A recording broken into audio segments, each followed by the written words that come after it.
Nós vamos fazer um react do Max do vídeo em que ele fala sobre Filme Demência, o filme do Carlos Rauschenbach. Eu sei que muitos de vocês podem não ter assistido a esse filme ainda, mas tá tudo bem.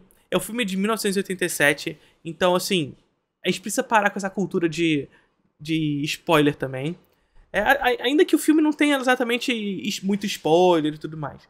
Mas isso aqui, esse react aqui, é pra que a gente faça um react sobre um filme brasileiro, para que a gente discuta cinema nacional e, sobretudo, para que vocês vão atrás desse filme e assistam. Tá? Esse filme está disponível no YouTube. Gente, e assim, cinema brasileiro... Ah, não tô conseguindo achar, não tô conseguindo isso, não tô conseguindo aquilo. Já procurou no YouTube?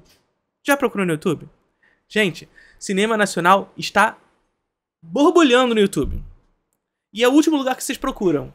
Então assistam o filme Demência de Carlos Rauschenbach, que é uma adaptação livre, de certa forma, do Fausto do Goethe à lógica brasileira. Então assim, lindo demais. Vamos ver o que o Max tem a dizer. Não é cinema novo. Não é cinema novo. Tá muito mais próximo da lógica do cinema marginal. Não é cinema marginal, mas tá muito mais próximo da lógica do cinema marginal do que do cinema novo. Tá bom? YouTube, gente, pelo amor de Deus.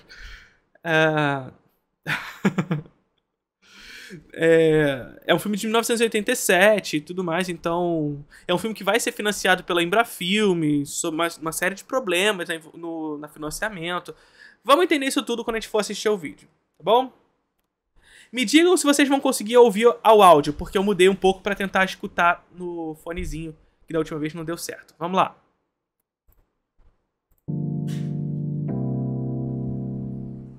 Às vezes, a gente precisa ver uns filmes que vão só dar uns nós na cabeça da gente. Aqueles que trazem uma mistura de áudio tá ok pra vocês, gente? Surrealista, enigmas visuais e drama impactante, para que no final a gente fique com o cérebro derretido.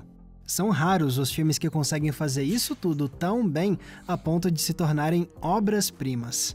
E uma dessas joias raras é um clássico brasileiro dos anos 80. Eu tô falando de Filme Demência, dirigido por Carlos Reichenbach. Nessa reinterpretação da lenda de Fausto, a gente vê um homem ter um encontro com o diabo e entrar numa jornada desorientadora enquanto ele perpetua a própria ruína pelas ruas de São Paulo. E tudo isso é encenado com estranhas e fascinantes imagens. O resultado é um filme surreal, intensamente poético e que desperta as mais diversas interpretações. Além, é claro, de ser um dos melhores exemplares de como o Brasil consegue fazer cinema de fantasia. Mas como o Olha aí, já temos uma primeira questão aqui. É um filme que vocês precisam assistir, sobretudo para fugir dessa lógica e para demonstrar para pessoas que ainda têm isso na cabeça de que o cinema nacional ele é homogêneo, ele só consegue produzir um tipo de filme, que é sempre essa lógica que liberal adora reproduzir, né? Que o cinema brasileiro é só putaria e palavrão e etc e tal, sem reconhecer e sem conseguir ditar pra gente 5 filmes brasileiros fora da lógica da Globo Filmes e fora da lógica do cinema de retomada, né? Então, veja, cinema nacional historicamente já produziu muita coisa de fantasia e que retomou essa produção de maneira bastante intensa na contemporaneidade, inclusive, sobretudo no cinema paulista e no cinema nordestino, especificamente de Pernambuco, Paraíba e etc. Então, tem muita coisa sendo produzida de fantasia e de horror no cinema nacional. O cinema nacional é bastante heterogêneo e a gente precisa fugir dessa lógica. Então assistam Filme Demência. Reichenbach consegue criar uma obra tão rica e tão importante.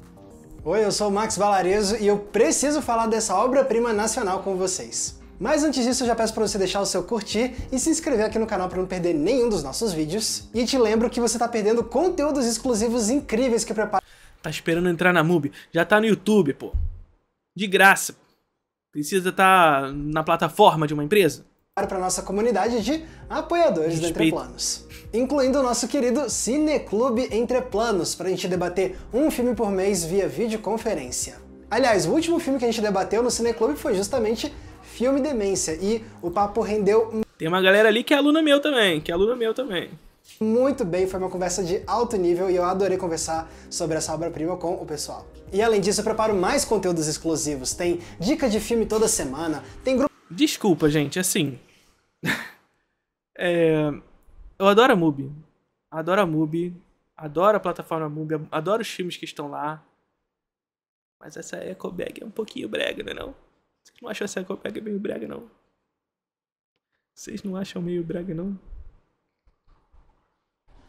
Talvez seja ressentimento, porque eu não tenho a minha. Mas é meio brega. É meio brega. Grupo fechado, tem lives exclusivas. Então se você quer conferir isso tudo e ainda ajudar a gente a financiar o nosso trabalho, é só clicar no link que tá aqui embaixo na descrição. Tá, mas voltando agora para Filme Demência. Por que ele é tão marcante? Para responder isso, eu vou dividir o vídeo em duas sessões. A primeira vai ser sem spoilers, para eu te apresentar o filme e você entender por que ele é tão fascinante. E a segunda... Tem olheiro da MUBI no chat. A bolsa da MUBI é maravilhosa, gente. Amo a bolsa da MUBI. Aqueles vendidos, né? Não, é o que eu falei, eu adoro a MUBI. Eu adoro a MUBI, mas é meio breguinha. É que, assim, eles lançam vários, né? Mas eu não gosto muito de ecobag, então, assim, talvez seja por isso. A segunda parte vai ser já com spoilers, para a gente poder se aprofundar na análise, nos simbolismos, nas interpretações. Mas não se preocupa, eu vou avisar quando chegar na parte com os spoilers. E também vai lembrar que até o momento de publicação desse vídeo você consegue ver Filme Demência de graça aqui no YouTube. É só você pesquisar por Filme Demência, filme completo, que você vai encontrar. Então agora que os recados estão... A estética ecobag é ótima. O vídeo virou sobre a bolsa da MUBI. Dados, vamos se aprofundar nessa grande obra de fantasia do cinema nacional. O grande responsável por Filme Demência é esse cara aí, o Carlos Reichenbach. Ele fez a carreira dele trabalhando com as produtoras da Boca do Lixo, a área de São Paulo que concentrava produtoras de filmes voltados ao entretenimento de grande público. Boca do Lixo. Primeira coisa aqui. Aliás, eu tenho uma revista, quando o Cineplot ele era bastante ativo. O Cineplot, pra quem não sabe, é o meu site de cinema. Tá muito paradão lá, tudo mais, mas eu já escrevi muito lá no site, né? Mas hoje eu não consigo, porque são tantos ofícios que eu tenho que realizar que eu acabo deixando um pouquinho de lado. Mas um dos ofícios que eu realizei lá no Cineplot foi a revista Cineplot, que tem algumas edições lá. E uma dessas edições foi sobre a Boca do Lixo. Então, caso vocês queiram aprender um pouco mais sobre a Boca do Lixo, vai lá.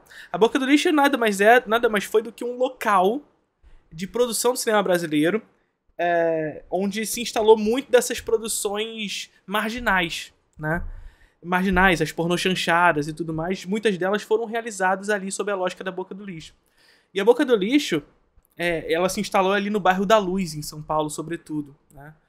Perto da linha do trem e tudo mais. Então... dentro ali da mesma lógica, dentro ali no mesmo lugar, na Boca do Lixo, se realizavam filmes como Ilha dos Prazeres Proibidos, se financiava, se produzia, né? Como Ilha dos Prazeres Proibidos, como também filmes pornô, também naquela lógica. Era um local onde se misturava muito dessa produção cinematográfica brasileira, junto com sendo também um espaço de prostituição, enfim, de grupos marginalizados da sociedade. Então foi um espaço muito rico nesse sentido, sabe? De produção cinematográfica. E além disso, um espaço de produção que produzia em uma escala assustadora. Na época que eu fiz a revista da Boca do Lixo, eu entrevistei o Alfredo Stenheim, que foi um dos diretores lá da Boca do Lixo, que fez muitos filmes ali na Boca do Lixo. E ele me falava que, assim, era papo de você pegar pra fazer um filme e o cara falar, tá, tem que ficar pronto daqui a uma semana. Você pegava o texto e você tem que entregar isso aqui pra mim em uma semana, porque daqui a uma semana eu já quero lançar o filme. Saca? Era uma lógica de produção, assim, incessante, pra que já tenha o próximo filme, pra que já tenha o próximo, pra que já tenha o próximo, porque havia muito público. Havia muito público. E é aquilo que a gente já vinha conversando por aqui, em algumas outras lives, que é justamente essa perspectiva onde, de fato, o cinema brasileiro, a partir da Embrafilme e o crescimento da Embrafilme fez com que crescessem lógicas de reprodução de cinema locais, como a própria Boca do Lixo. Ou seja, o alavancamento da Embrafilme fez alavancar também a Boca do Lixo. Isso não significa que a Embrafilme financiava os filmes da Boca do Lixo, não era isso. Mas havia o crescimento do cinema brasileiro impulsionava o crescimento de outros cinemas brasileiros, né? Isso que é legal, né? Fez com que houvesse um grande crescimento de público no cinema brasileiro, tanto para os filmes produzidos pela Embrafilme, quanto pelos filmes produzidos na Boca do Lixo, que eram exibidos de maneira mais locais, mas que, vez ou outra, extrapolavam essa bolha, saca? Então, o cinema brasileiro tinha público. Tanto os filmes grandes, quanto os filmes locais. Tava sempre com gente na sala do cinema. Em especial com as famosas pornochanchadas dos anos 70. E, em meio a essas produções mais erotizadas, o Reichenbach foi moldando um estilo autoral. Aí, nos anos 80, o diretor fez a sua primeira parceria com a Embrafilme, a agência estatal. E é isso que a gente estava falando. A pornochanchada ganhou esse estigma na sociedade. E isso aqui é curioso, gente. Porque esse estigma da pornochanchada ele é reproduzido atualmente por liberal. Que atua especificamente no senso comum, né? Liberal é isso, gente. Liberal reproduz senso comum. Porque o senso comum reproduz as ideias reacionárias deles. Saca? Então eles reproduzem senso comum para reestabelecer essa lógica na sociedade. Entretanto, é curioso dizer que, na verdade, o estigma da pornochanchada ela inicia, na verdade, com o cinema novo. Então os cinemanovistas olhavam para a reprodução da pornochanchada e enxergavam naquilo pão e circo. Saca? Enxergava naquilo pão e circo. Acreditando, portanto, que dali não surgiria nada de fato que se comunicasse com uma lógica de uma estética brasileira. Que era o princípio deles lá com a estética da fome e tudo mais, né? Desde os anos 60. Então, o nome pornochanchada foi um nome dado pelos cinemanovistas, de maneira a menosprezar essa lógica de produção. É claro que a galera da pornochanchada absorveu esse nome e trouxe pra si, e levou. E continuou levando muita gente pro cinema. Entretanto, dentro da lógica do cinema erótico brasileiro, houveram muitos grandes autores do nosso cinema. É claro que quando a gente fala pornochanchada, a gente de imediato liga às comédias de conteúdo erótico. Entretanto, o cinema erótico brasileiro dentro desse contexto não era somente esse tipo de conteúdo voltado especificamente somente para a comédia. E veja, não estou dizendo que os filmes com conteúdo de comédia eram todos ruins. Tinham muitos filmes bons, inclusive um que eu sempre indico para todo mundo chamado Pornô, do Odi Fraga. Não é um pornô, apesar de ser bastante explícito, não é um pornô. Mas procurem esse filme, Pornô, do Odi Fraga. Esse filme é maravilhoso, é uma antologia de 4 curta-metragens em um filme só. E assim, maravilhoso, maravilhoso, maravilhoso. O Zé do Caixão, o Zé Mojica Marins, ele faz filmes na Boca do Lixo também. Então veja, olha os autores que estão trabalhando ali no Boca do Lixo. Mojica Marins, Carlos Rauschenbach, o Walter Ugucuri trabalhou lá em alguns dos seus filmes. Jean Garret. Saca? São alguns. O próprio Sganzella fez filme na Boca do Lixo.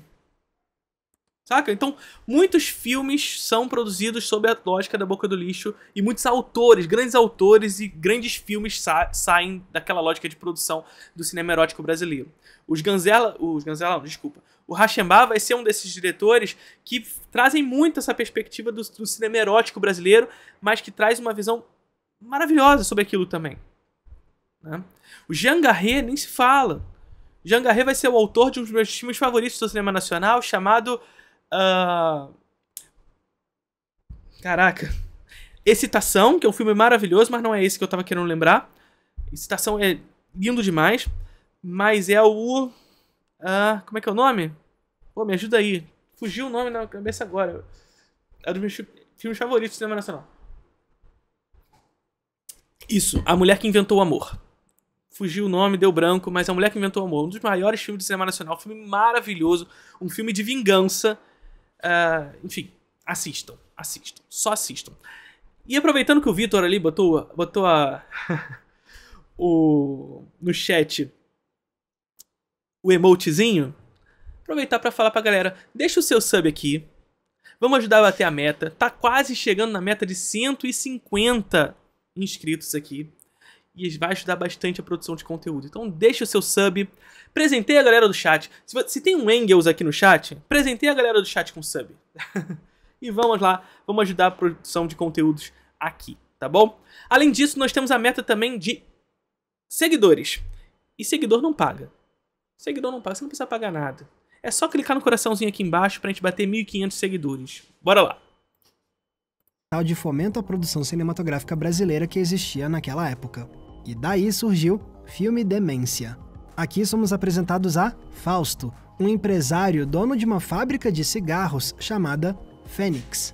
Só que o negócio dele vai à falência. E a desolação do Fausto é tão grande que ele começa a ter visões de um lugar paradisíaco, onde talvez ele possa encontrar paz e fugir desse mundo cruel que lhe despedaçou a alma. Mas a situação piora logo em seguida quando Fausto é rejeitado pela esposa, que declara querer divórcio. Com essa gota d'água, o homem fica furioso e decide se rebelar contra o mundo. Ele foge de casa, rouba a arma do porteiro e vai ao cinema. Só que lá, de repente, ele se encontra com o diabo, que tenta fazer o Fausto cair na tentação. E assim, o protagonista começa uma jornada pelas ruas de São Paulo, tentando compensar o sentimento de derrota por meio da violência, enquanto ele procura um jeito de finalmente chegar na praia paradisíaca que talvez possa salvar a alma dele.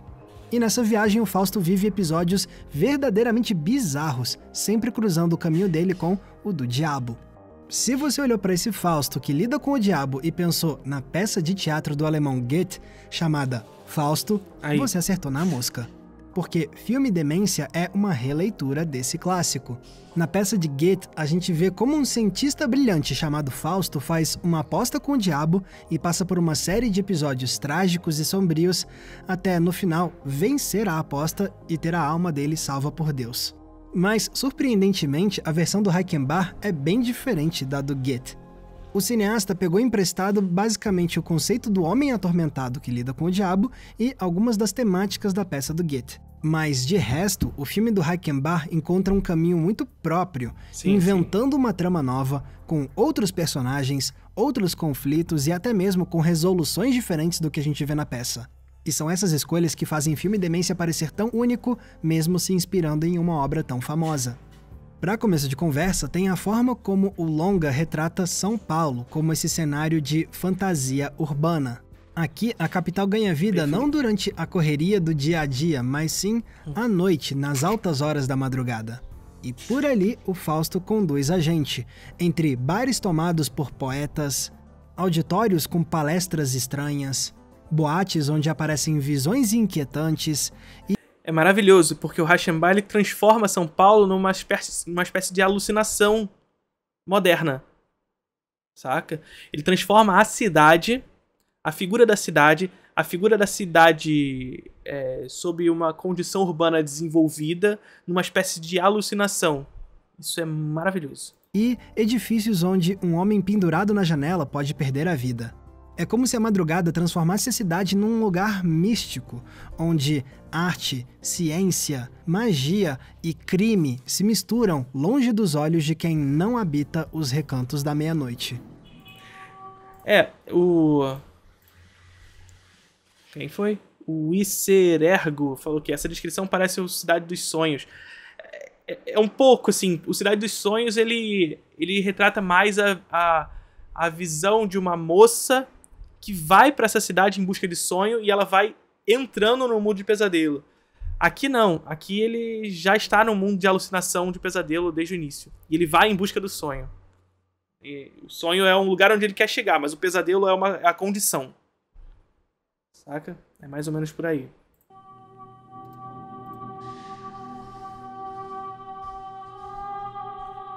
Não tem como ter referência a Pulp Fiction, porque Pulp Fiction é de 94 e esse Filme Demência é de 86. Então, assim, se alguém teve referência aí, é outra coisa. E é nessa São Paulo de fantasia que o Reichenbach cria imagens que realmente parecem ter saído de um sonho. Ele cria símbolos a serem decifrados a partir de armas, carros, cigarros, crianças fantasmagóricas. Os personagens agem de forma imprevisível, seja matando outras pessoas por razões bobas, seja ignorando a presença dos demais, ou até mesmo quebrando a quarta parede para declamar um poema. Já a trilha sonora é variada. Declamar poemas marxistas, inclusive. Rauschenbach, ele era um adepto. Trazendo música erudita, rock, new wave, MPB, como se cada situação surreal pedisse um humor sonoro totalmente diferente.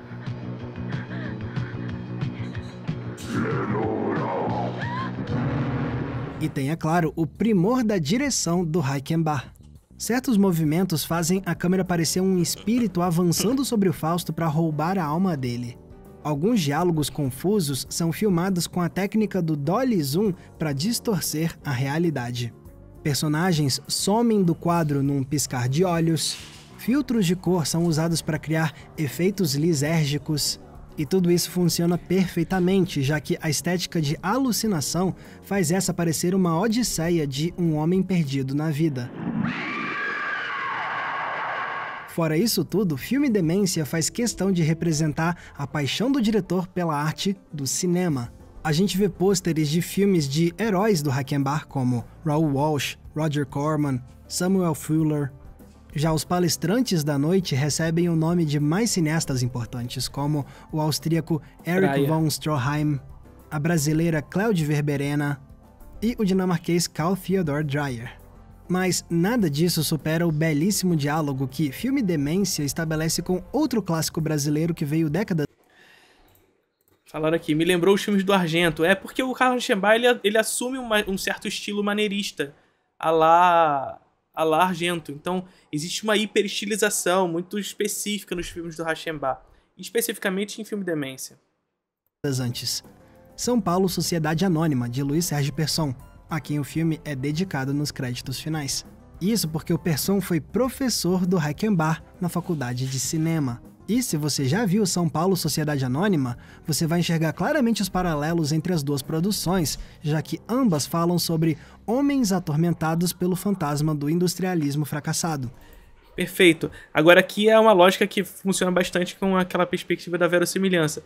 Veja que ambos os filmes trabalham sob a lógica do seu conteúdo, sobre esse cineasta atormentado pela cidade, atormentado pelo desenvolvimento industrial numa São Paulo desenfreada.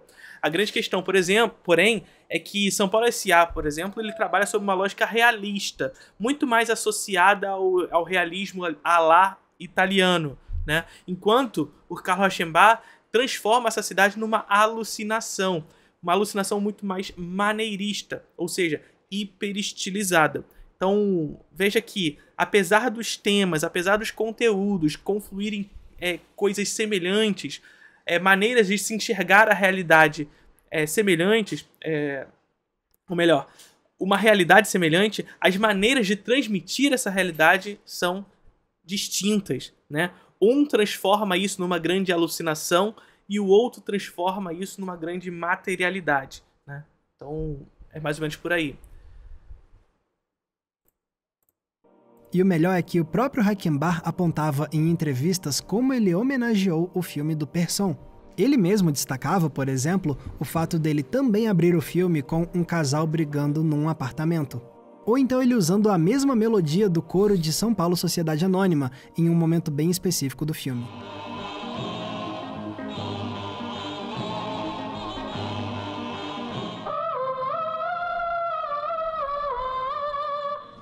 Já deu pra ver então como o Reichenbach conseguiu pegar essa lenda super famosa do Fausto e transformar ela numa fantasia hipnotizante, poética e brasileira. E o melhor é que quanto mais a gente se... Principalmente brasileira, o Rauschenbach ele consegue traduzir uma obra que é estrangeira, especificamente alemã, para o contexto brasileiro. E sob uma estética brasileira, isso que é mais interessante ainda. Ou seja, como traduzir o conteúdo, ou seja, como a forma final, a expressão final desse conteúdo se traduz em uma estética muito característica de um Brasil específico, do Brasil do seu tempo, de 1986 ali. Ele está discutindo um tema muito característico desse Brasil, e mais especificamente traduzindo esse tema sob uma estética muito característica do nosso cinema. Isso é muito aprofunda importante. nos mistérios de filme Demência, mais a gente descobre diferentes interpretações que fazem a gente admirar o filme ainda mais. Só que para isso a gente entra agora na parte do vídeo que tem spoilers de filme Demência. Olha o aviso de spoiler, hein? Beleza? Tá aqui. Estética... Qual a estética brasileira atual no cinema? Existe uma? Assiste ao vídeo em que eu reajo ao Jones Manuel. Assiste a esse vídeo. Tá? Lá tem sua resposta. Aqui comigo ainda? Ok, então vamos lá. É inegável que filme Demência pode deixar a gente bem confuso, mas se engana quem acha que ele não tem muito a dizer. Pelo contrário, eu considero... Ainda tem vaga pro IAC? Pra quem não sabe, IAC é o Introdução ao Cinema. Não mais. Mas mês que vem as inscrições abrem novamente, tá bom? As inscrições se encerraram ontem. Então não tem mais vaga. Mas vai ter, em breve. Espero que o filme capta de forma genial a ideia do espírito brasileiro em crise. A começar pelo Fausto, que a princípio parece ser muito diferente do Fausto da peça do Goethe. Enquanto um é um cientista brilhante que faz um pacto com o diabo, o outro é um empresário que se recusa a se envolver com o demônio. Mas, no fundo, os dois homens têm a mesma essência dramática. No fundo, ambos são homens do seu tempo, né? A condição do Fausto do Goethe está explicitamente relacionada às necessidades daquele momento histórico. Já o Fausto do Rachenbach, as condições necessárias do seu tempo histórico e da sua geografia, né? Da cidade de São Paulo, da alucinação de uma cidade em desenfreado crescimento urbano. O Fausto do Goethe é um homem entediado com a vida, porque ele sente que já adquiriu todos os conhecimentos que um ser humano pode adquirir. E por isso ele faz um pacto com o Mefisto. Porque o diabo diz que ele pode fazer o Fausto viver um momento de felicidade tão grandiosa e tão elevada que o Fausto nunca vai querer sair daquele instante. Ou seja, no fundo, o que o Fausto quer é transcender a realidade dele e alcançar um nível mais elevado de existência. Perfeito. Ou seja, a condição racional que ele tem no mundo material não é suficiente mais para ele, para o Fausto do Goethe. E é isso que o Fausto brasileiro quer também. Só que no caso desse Fausto, ele quer transcender a realidade porque ele sente que a vida lhe destruiu a alma. Mais do que isso, ele se sente emasculado depois da falência. Lembrando mais uma vez que o Fausto do Goethe, Goethe é um autor que, pelo menos a princípio, ele era um autor romântico. Depois ele vai se transformando, ele vai ficando menos radical na sua perspectiva romântica, né? Mas ainda assim, as influências românticas estão ali. E a gente precisa lembrar que o romantismo ele vai ser um movimento ali na Europa de reação à ascensão iluminista, saca? Então o iluminismo ele surge como um movimento ali na Europa de uma ascensão de uma burguesia industrial, inclusive, e revolucionária naquele momento histórico, na medida em que vai ser um dos catapultadores da Revolução Francesa e tudo mais, que vai, de fato, traduzir a ideia de que a natureza e a maneira como a natureza deve ser traduzida é através dessa racionalidade, de medir a natureza, de controlar a natureza. Portanto, a razão, segundo os românticos, os iluministas colocam a razão num pedestal, naquilo que eles chamam de ditadura da razão, né? E aí obras literárias como Fausto demonstram isso na medida em que o homem ele chegou a um grau de racionalidade tão intenso que tudo é chato. Tudo é insuportável, a vida não tem mais valor, a vida não tem mais sentido, a vida não tem mais vida, presença. Saca? Então essa é a crítica ali de Fausto nessa perspectiva histórica ali, naquele contexto histórico que está acontecendo no romantismo alemão, ali século XVIII, XIX, né? Que vai criticar especificamente essa perspectiva da racionalidade que coloca o homem nesse lugar onde tudo é racionalizado, tudo é medido. E aí, quando tudo se mede, tudo se perde. O valor das coisas se perde, a beleza das coisas se perdem e tudo mais. Essa é a perspectiva de Fausto, do Goethe. E depois da rejeição da esposa. Então agora ele quer se reafirmar como um homem que deve ser temido. Por isso ele rouba a arma do porteiro e mata homens com ela.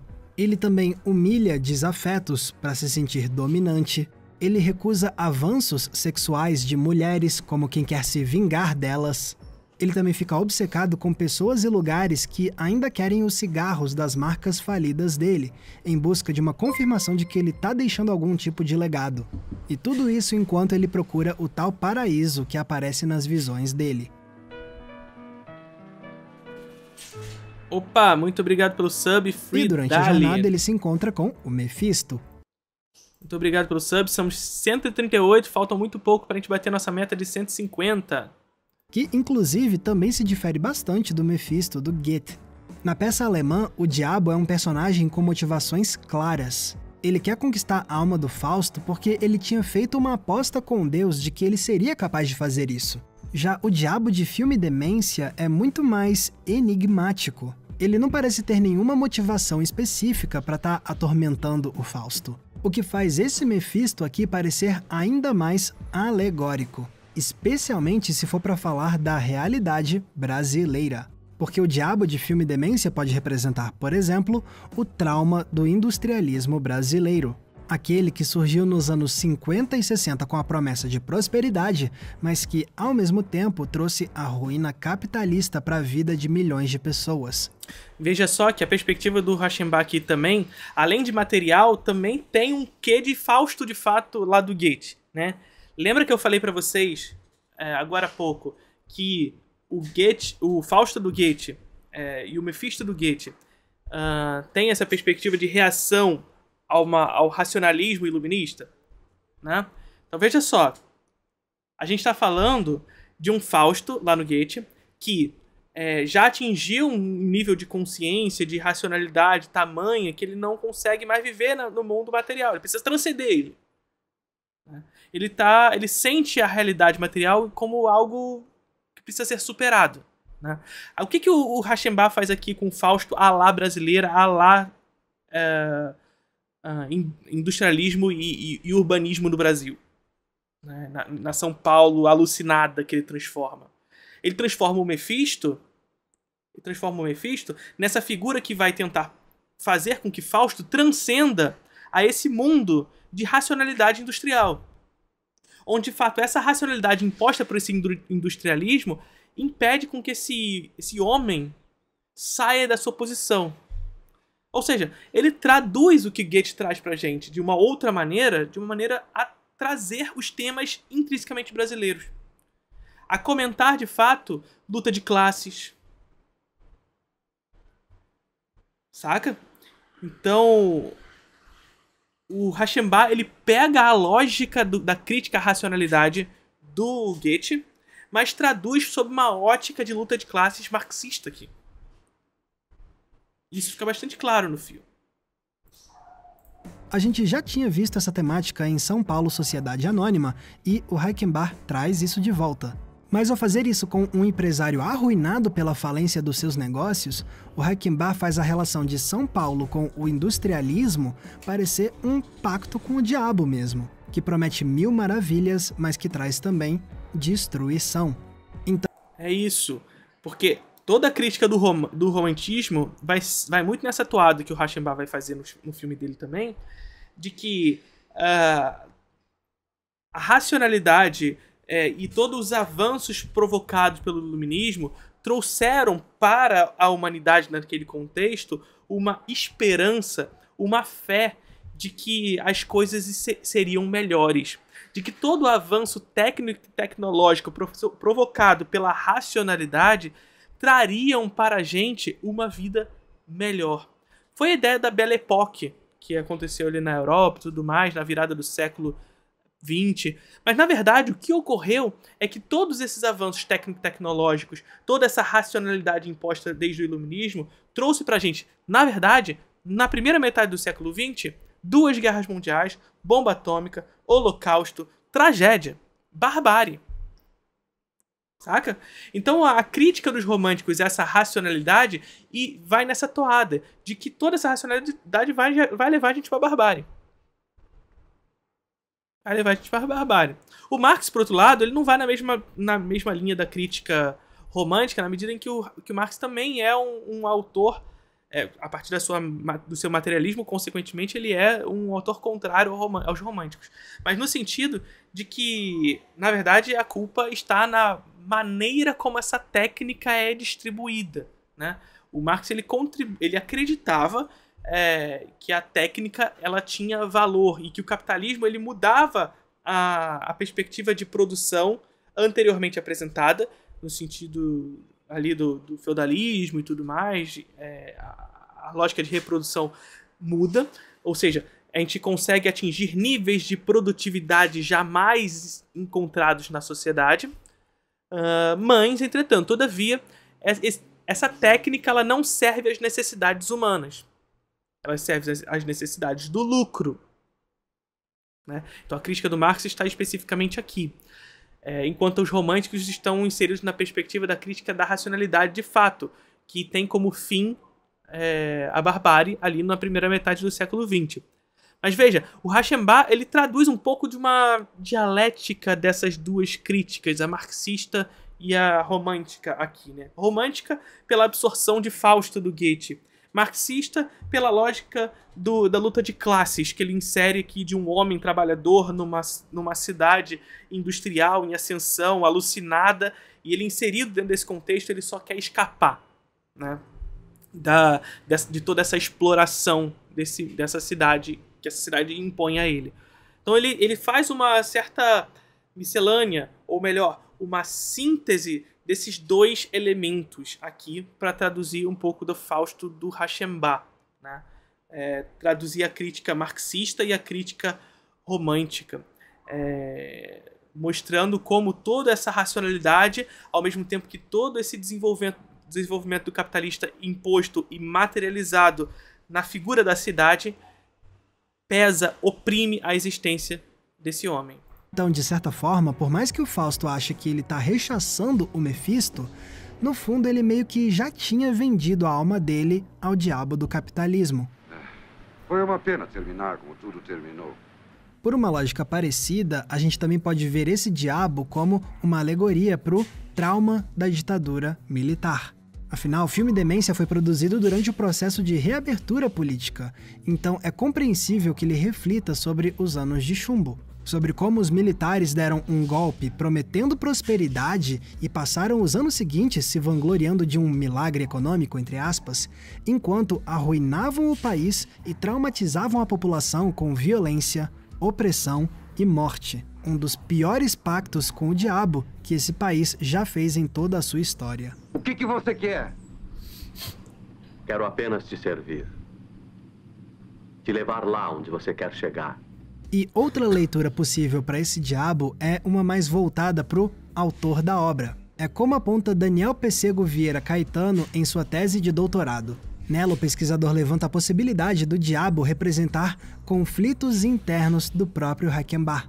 Afinal, o cara tinha passado anos trabalhando na lógica mais mercantilista da boca do lixo. Mas a boca começou a ruir economicamente durante a reabertura política. Perfeito. Enquanto isso acontecia, o Reichenbach foi atrás do sonho de fazer um filme 100% autoral com a Embrafilme, uma estatal que tinha sido fundada pelos militares na ditadura e que era constantemente criticada pelos colegas da boca do lixo. E beleza. A Embrafilme foi uma empresa criada... Isso aqui é a grande contradição, tá? Essa aqui é a grande contradição.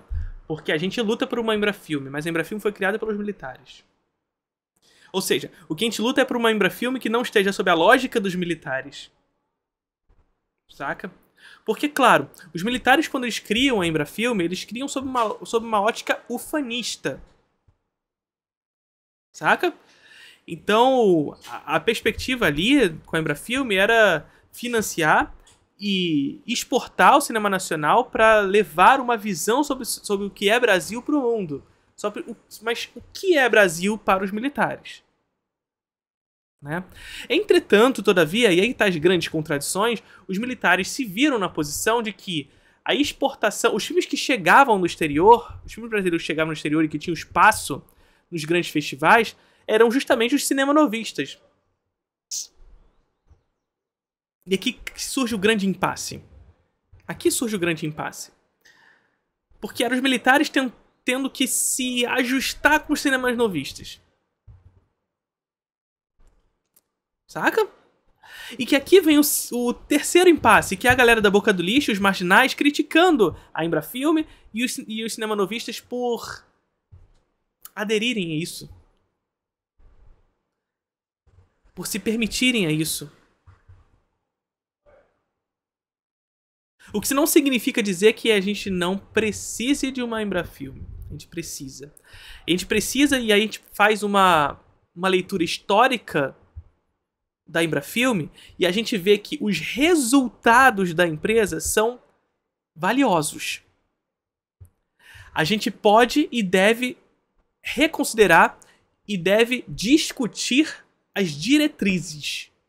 Até porque a Embrafilme foi uma empresa de outro momento histórico. A gente precisa de uma nova Embrafilme. Sobre outro contexto, sobre outro discurso, sobre novas diretrizes. Saca? Mas ainda assim a Embrafilme foi uma empresa importantíssima e que vai ser destruída pela lógica neoliberal que a gente já discutiu aqui tantas vezes. Pela lógica neoliberal importada dos Estados Unidos. Melhor, financiada pelos Estados Unidos. Não só no Brasil, mas na América Latina. Que vai paulatinamente sucateando a Embrafilme com aqueles discursos de sempre. Que tem corrupção, que tem isso, tem aquilo, que tinha mesmo, mas toda empresa tem. Todas, privadas ou públicas. É combater isso, mas isso não significa que tem que encerrar a empresa, fechar as portas por causa disso, né? Mas é o mesmo discurso que acontece com Petrobras, com Correios, com... enfim, as empresas que vocês conhecem, né? E aí sucateia, e chega no final e fala, ó, tá vendo? Não funciona mais, tem que acabar. Claro, tá sucateado. Tá sucateada, que é o quê? Que ela continue funcionando? Tá sucateado, não tem mais fomento, não tem nada. E o Carlos Rauschenbach, quando ele vai fazer filme Demência, ele já tá fazendo o filme em 1986, 7, não tem, o Max botou 6, então deve ser 6. Eu tinha a impressão de que era 7. Mas já é a segunda metade da década de 80. Já é esse momento histórico que a Embrafilme tá com as pernas bambando. Então assim, o Carlos Rauschenbach sofreu muito pra produzir, sob a lógica da Embrafilme. Demorou para as coisas acontecerem. Não foi um filme simples. Não foi um filme simples de se realizar. Mas a Embrafilme não era o único estúdio de cinema que havia, fora a Veracruz e a outra lá. Não, a Embrafilme não era um estúdio. E a Veracruz já é um outro contexto. A Atlântida e a Veracruz vão ser estúdios muito mais vinculados à lógica de produção lá da década de 50. Tá bom? Com as chanchadas, com os grandes filmes épicos e tudo mais do brasileiros, os filmes mais pomposos e etc e tal. Filmes esses, inclusive, que o cinema novo iria reagir, dizendo que são filmes abocanhados pela lógica imperialista, saca? A Embrafilme é uma empresa brasileira de cinema. É uma empresa de fomento. Ela não é um estúdio. Ela fomentava os filmes, saca? É diferente. Os cineastas da Boca do Lixo e do cinema marginal são a mesma galera? Então, pode ser. A questão aqui que vocês precisam entender é que cinema marginal é um movimento do cinema brasileiro. Boca do Lixo não é um movimento. Boca do Lixo é um lugar onde possui uma lógica de produção específica. É um lugar em São Paulo que possuía uma lógica de produção de cinema específica. Certo? Que é aquela lógica que a gente falou lá no início. É uma lógica de produção incessante, onde eu lançava um filme para lançar outro na semana que vem, então eu tinha que entregar rápido a produção. É uma lógica de produção que reunia setores da sociedade marginalizados, e muito por isso o cinema marginal também estava inserido ali, mas também no Rio de Janeiro. Os Ganzerla e o Júlio Bressani fundariam no Rio de Janeiro a Bel Air, que vai ser uma importante produtora de cinema marginal. Né? Saca? Então... É diferente, mas cinema marginal também foi feito na Boca do Lixo. Mas a Boca do Lixo não é um movimento. O cinema marginal é um movimento. A Boca do Lixo é um lugar específico onde possuía uma lógica de reprodução de cinema. É como a gente pensar Hollywood. Saca? Hollywood não é um movimento, mas lá dentro tem uma lógica específica de produção de cinema, dos estúdios, né? Lá dentro da Boca do Lixo tinham várias produtoras. E nessas várias produtoras havia uma lógica específica de reprodução de cinema. Saca? É mais ou menos por aí. É verdade que, com a reabertura política, a Embrafilme tinha passado a financiar alguns filmes que criticavam o regime, como Pra Frente Brasil e Cabra Marcado para Morrer. Mas talvez ainda existisse um lado do Reichenbach em conflito por estar fazendo um pacto com a Embrafilme, que era legado do governo que tinha arruinado o Brasil. E tudo isso enquanto a Boca do Lixo se aproximava do seu fim definitivo. É isso, porque tinha a galera que saía da Boca do Lixo pra fazer filme com a Embrafilme tinha isso na mente, de estar fazendo pacto com o diabo, né? Porque a Embrafilme era uma empresa dos militares. Então, quando a gente faz aqui uma defesa à Embrafilme, não é uma defesa específica da Embrafilme nas mãos dos militares. É a necessidade de uma empresa com diretrizes na mão das classes trabalhadoras.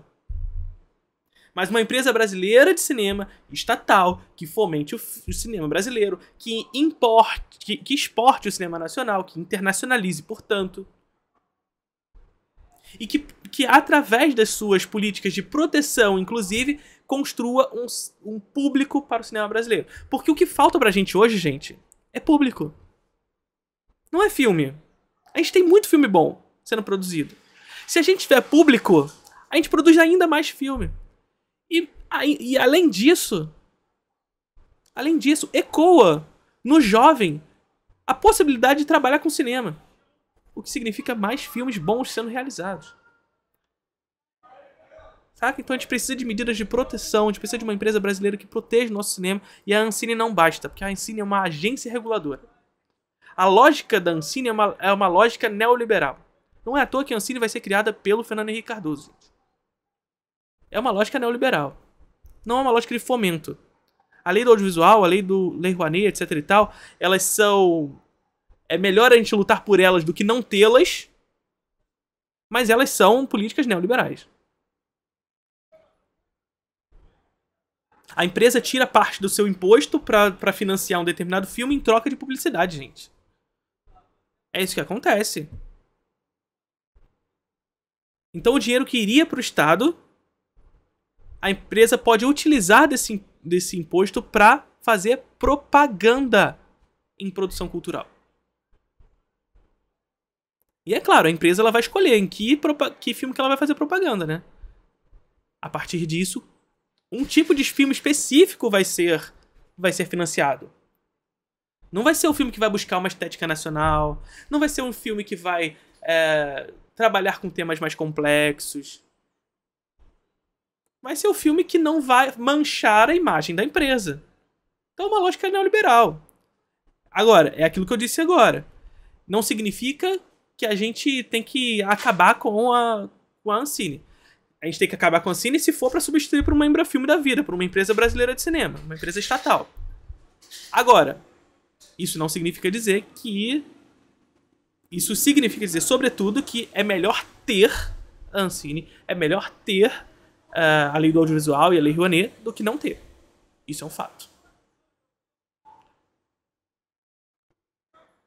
Eu nunca ouço falar de cinema BR, então, a partir de... Vamos sair dessa live... Quando a gente sair dessa live aqui, vão todos vocês assistir filme Demência. Todos vocês assistiram filme Demência. E eu vou ser stalker do Letterboxd. Vou entrar no Letterboxd lá e vou ver os últimos que assistiram e ver se os últimos que assistiram é gente que me segue no Letterboxd. Que aí só assim eu vou saber que se depois da live aqui todo mundo assistiu. Tá bom? Liberal reclamando de lei Rouanet pra mim é o cúmulo. Sim. Que é uma lei neoliberal.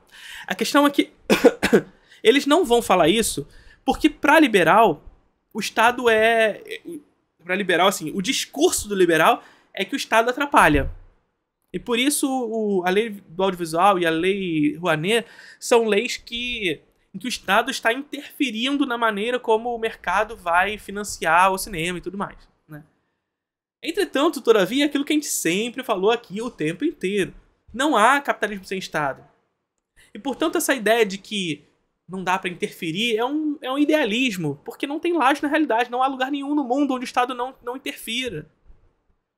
E não há lugar nenhum no mundo que o Estado não interfira porque o próprio capitalista, o próprio burguês quer que isso aconteça. Porque não há condição de não acontecer.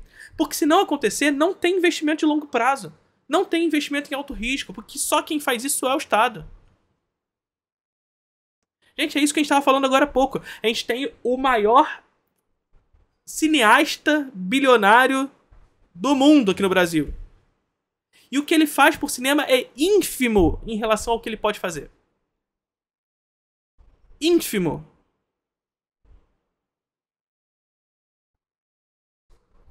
Ínfimo. Saca? Vamos continuar. O mal se convertendo em dever, ou seja, no bem. Atira! Atira! Então, o diabo de Filme Demência pode representar muitas coisas diferentes. E o melhor é que essas interpretações fazem o Fausto ficar... Dá pra dizer que ele fez algo?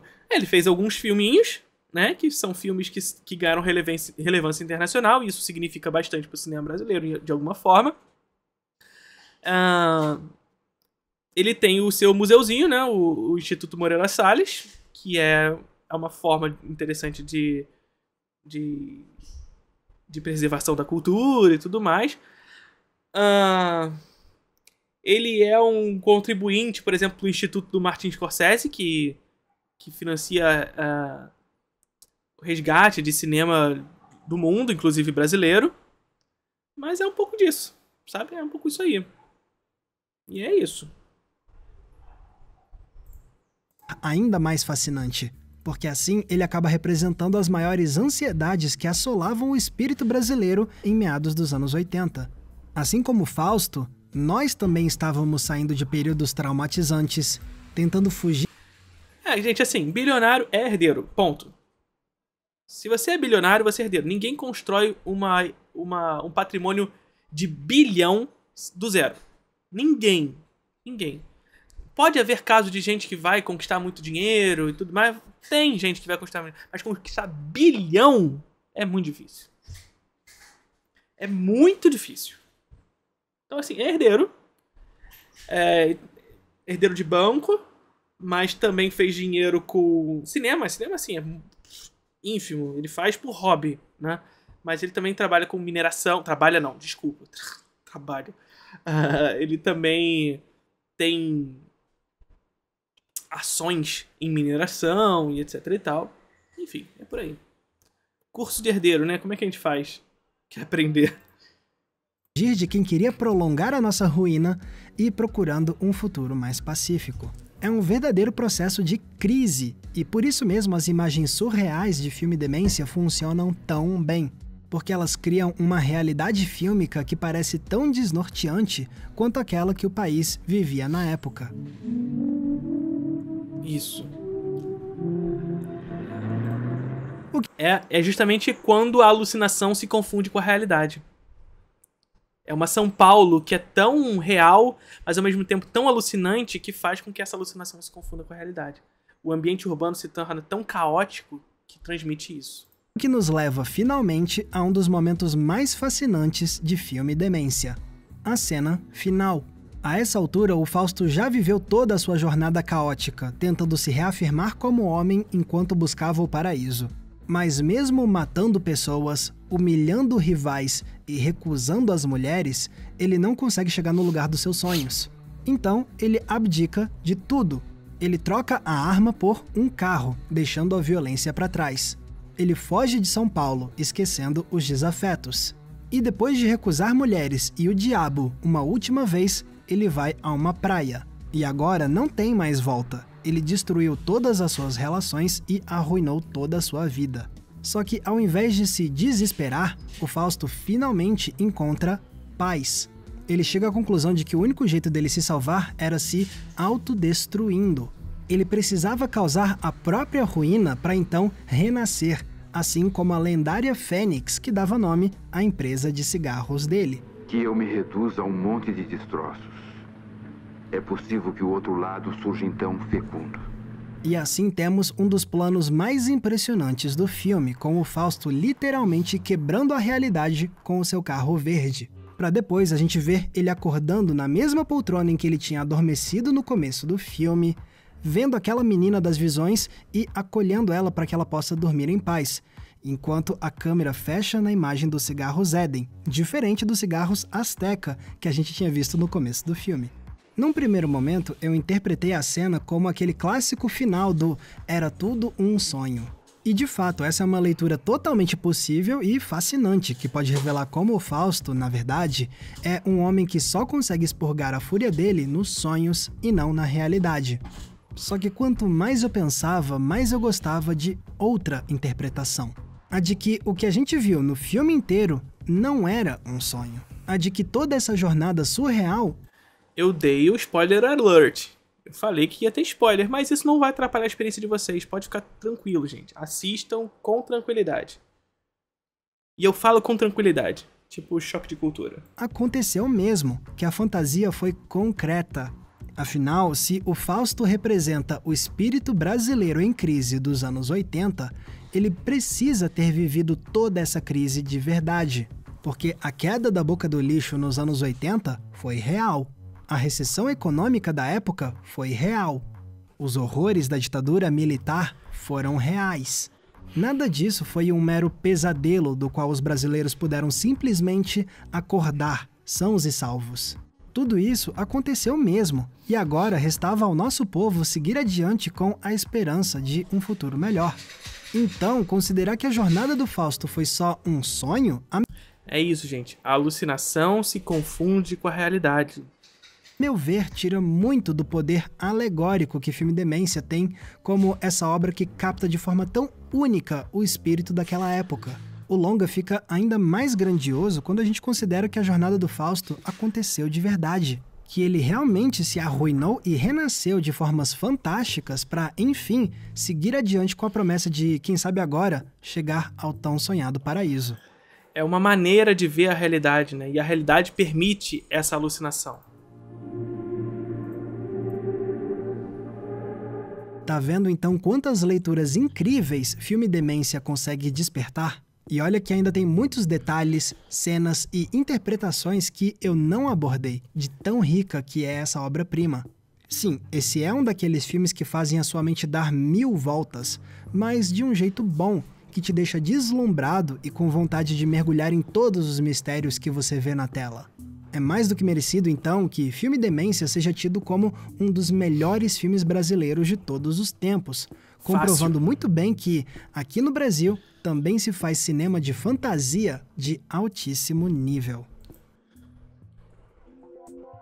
Galera, muito obrigado por terem conferido o episódio de hoje. E lembrando que se vocês querem ajudar a manter o Entre Planos no ar, vocês podem entrando na nossa comunidade de apoiadores do Entre Planos, ou, se não puderem ajudar a gente com um valor mensal, vocês podem ajudar com o botão de Valeu Demais, que tá aqui embaixo, porque ele é tipo uma gorjeta que você deixa pra gente nesse vídeo específico. E lembro também que se vocês querem me acompanhar nas redes sociais... Tá aí, gente. Max Valarezo, maravilhoso, como sempre. Vale muito a pena assistir. Se inscrevam lá no canal do Valarezo também, que é o Entre Planos. Eu aqui falando pra vocês conhecerem o Entre Planos, vocês já conhecem, né? Claro. Mas se alguém não conhece, se alguém não é inscrito, por acaso não conhecia o Max antes, façam isso, por favor. Max tem uma capacidade de síntese de argumentos e de simplicidade de discurso que é maravilhosa. Beleza? Curtiram o vídeo?